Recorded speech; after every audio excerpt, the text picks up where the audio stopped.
ഇതിൻ്റെ റൂഫുകളൊക്കെ നോക്കൂ, എല്ലാം സാൻഡ് സ്റ്റോണിലാണ് ഇതിൻ്റെ റൂഫുകളൊക്കെ നിർമ്മിച്ചിട്ടുള്ളത്.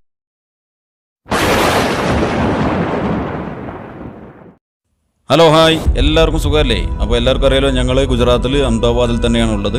ഇന്നൊരു ചെറിയ വീഡിയോ ആയിട്ടാണ് വന്നിട്ടുള്ളത്. അതിനു മുമ്പ് ചാനൽ സബ്സ്ക്രൈബ് ചെയ്ത ആൾക്കാർ ബെല്ലൈക്കൺ ഇനേബിൾ ചെയ്തില്ലെങ്കിൽ അതൊന്ന് ഇനേബിൾ ചെയ്യുക. ഇതാണ് നമ്മൾ കാണാൻ പോകുന്ന സിദി സയ്യിദ് കി ജാലി. അതിൻ്റെ വിശേഷങ്ങളാണ് ഈ വീഡിയോ മുഴുവൻ കാണണേ. അപ്പോൾ നമ്മൾ ഗേറ്റ് കിടക്കുമ്പോൾ തന്നെ കാണുന്നത് ഇതിൻ്റെ ഒരു ചരിത്രമൊക്കെ രേഖപ്പെടുത്തിയ ഒരു മാർബിൾ ഫലകമാണ്. ഇതാണ് അഹമ്മദാബാദിലെ ഏറ്റവും പ്രശസ്തമായ പള്ളികളിലൊന്നായ സിദ്ധി സയ്യിദ് മോസ്ക്. ഇതിന് പ്രാദേശികമായിട്ട് സിദ്ധി സയ്യിദ് കി ജാലി എന്നാണ് പറയുന്നത്. അഹമ്മദാബാദിലെ ഓൾഡ് സിറ്റിയിൽ ഗീഗാന്തയിൽ ബദ്ര റോഡിലാണ് ഈ സിദ്ധി സയ്യിദ് മോസ്ക് ഉള്ളത്. ജാമി മസ്ജിദ് പോലെ അത്ര വലിയ ഒരു മസ്ജിദൊന്നുമല്ല, പക്ഷേ ഏറെ ചരിത്ര പ്രാധാന്യമുള്ള, ഒരുപാട് നൂറ്റാണ്ട് കാലത്തെ പഴക്കമുള്ള ഒരു മസ്ജിദ് തന്നെയാണിത്. അപ്പോൾ നമ്മൾ ഗുജറാത്തിലെ അഹമ്മദാബാദിലെ സിദ്ധി സയ്യിദ് കി ജാലിയുടെ ഫ്രണ്ടിലാണുള്ളത്. ഗുജറാത്തിൽ വരുന്നവർ, അഹമ്മദാബാദിൽ വരുന്നവർ നമ്മൾ ഒരുപാട് സ്ഥലങ്ങൾ നമ്മളിവിടെ സന്ദർശിക്കാറുണ്ട്. പക്ഷേ ഒരുവിധ ആൾക്കാർ ഇവിടെ സന്ദർശിക്കാറില്ല എന്നതാണ്. ഇതൊരു മോണുമെൻ്റ് തന്നെയാണ്. 1572 ഈ ഗുജറാത്ത് രാജാവായിരുന്നാൽ ഗുജറാത്ത് ഭരിച്ചിരുന്ന സുൽത്താൻ മുസാഫിർ ഷാ മൂന്നാമൻ്റെ കാലഘട്ടത്തിൽ സിദ്ധി സയ്യിദ് എന്ന അബസീനിയൻ ഒരു പണ്ഡിതൻ യമൻ വഴി, അബ്സയിൽ നിന്ന് യമൻ വഴി ഗുജറാത്തിൽ വന്ന് ഇവിടെ പാവങ്ങളൊക്കെ സഹായിച്ച് ഒരു അന്നത്തെ ഭരണാധികാരിയായിരുന്ന ഈ സുൽത്താൻ മുസാഫിർ ഷായുടെ ഒരു സൂഫിയായിരുന്നു. അദ്ദേഹം 1572 നിർമ്മിച്ചതാണ് ഈ മോണുമെൻ്റ്. ഇതൊരു ചരിത്ര സ്മാരകമായിട്ട് തന്നെയാണ് ഇവിടെ നിലനിർത്തുന്നത്. അപ്പോൾ ഇതിൻ്റെ കാഴ്ചകളാണ് നമ്മളിവിടെ നിന്ന്, അധികമൊന്നുമില്ല, ചെറിയൊരു മോണുമെൻ്റ്, അതിൻ്റെ കാഴ്ചകളാണ് നമ്മളിവിടെ പോയി കാണിക്കുന്നത്. പൂർണ്ണമായും കമാനങ്ങളോട് കൂടിയ ഒരു നിർമ്മാണ രീതിയാണ് ഈ പള്ളിക്ക് അവലംബിച്ചിട്ടുള്ളത്. നമ്മൾ ഈ മസ്ജിദിലേക്ക് കയറുമ്പോൾ ആദ്യം കാണുന്നത് സെൻട്രൽ ഇതിൻ്റെ മെമ്പർ പ്രാർത്ഥന നടത്തുന്ന സ്ഥലം. അതുപോലെ പൂർണ്ണമായിട്ടും ഒരു സാൻഡ് സ്റ്റോണുകളിലാണ് ഇതിൻ്റെ നിർമ്മാണം എന്ന് പറയുന്നത്.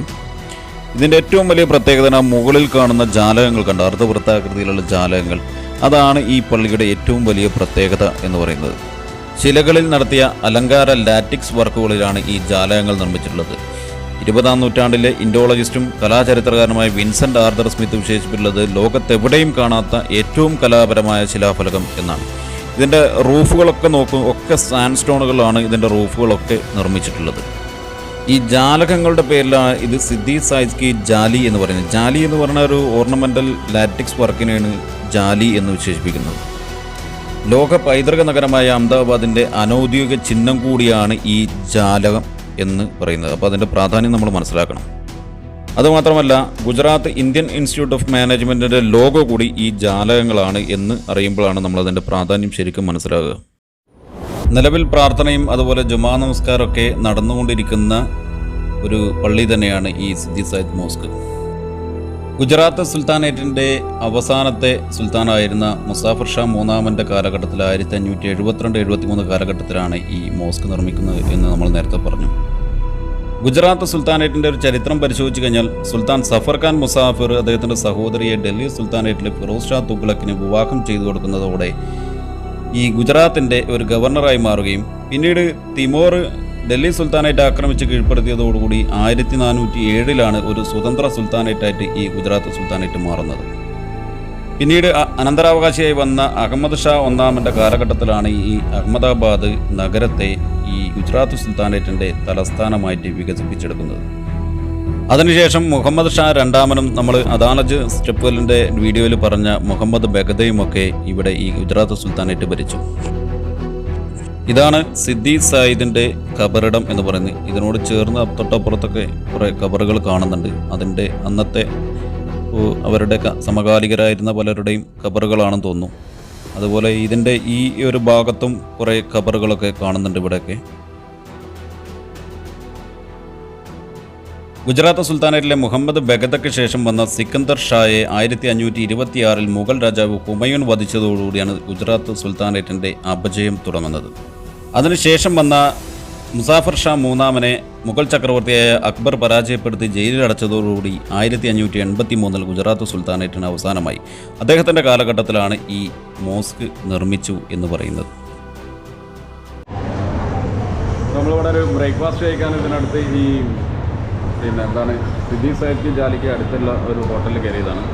അപ്പോൾ ഇവിടുത്തെ ഒരു പ്രത്യേകത എന്ന് വെച്ചാൽ ഇത് ഖബർസ്ഥാനാണ്. ഇത് ഖബറാണ് ഇതിൻ്റെ ഉള്ളിൽ. ഇതെല്ലാം ഖബറുകളാണ്. ഈ കാണുന്നതൊക്കെ ഖബറുകളാണ്. അല്ലേ അബ്ഷാഫ് ജഹാങ്ക ഇതിനുള്ളിലുണ്ട ഒരു മരം ഇങ്ങനെ ഇവിടെ ഇതൊരു മരം ഇവിടെ ഉണ്ട്.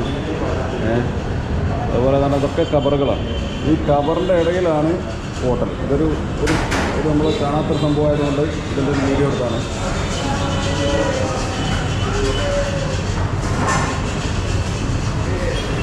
ഇതിൻ്റെ ഇടയിൽ ആളുകൾ ഇരുന്ന് ഭക്ഷണം കഴിക്കുന്നുണ്ട്.